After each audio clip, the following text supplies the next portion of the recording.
Vijay Milton இயக்கத்தில் விஜய் ஆண்டனி நடிக்கும் மழை பிடிக்காத மனிதன் அப்படின்ற படத்தில் சரத்குமார் வில்லன் ரோலில் செஞ்சிருக்கிறாரு அப்படின்ற செய்தி வந்திருக்கு. இந்த படம் ஆகஸ்ட் 2ஆம் தேதி ரிலீஸ் ஆகுது. சரத்குமார் என்ன சொல்லியிருக்கிறாருன்னா, விஜய் ஆண்டனி ஹீரோ இருந்தாலும் இன்னொரு ஹீரோ இந்த படத்தில் நான் தான்.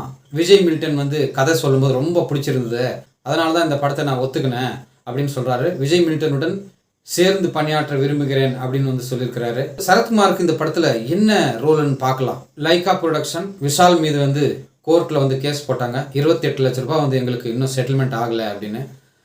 சண்டை கோழி 2 படத்தில் அந்த படத்துக்கு நாங்கள் உதவணுங்க, அந்த பணத்தை விஷால் திருப்பியே தரலன்னு கேஸ் இருந்துச்சு. இறுதியாக ஜட்ஜியாக என்ன சொல்லியிருக்கிறாருன்னா, 2 பேரும் சமரசமாக போகிறீங்களான்னு கேட்டிருக்கிறாரு. நாங்கள் போகிறோங்கன்னு சொல்லி ஒரு வழியாக இந்த சமாதானமாக ஆயிருக்காங்க விஷாலும் லைகா ப்ரொடக்ஷனும். ஒரு பிரச்சனை தீர்ந்தது விஷாலுக்கு.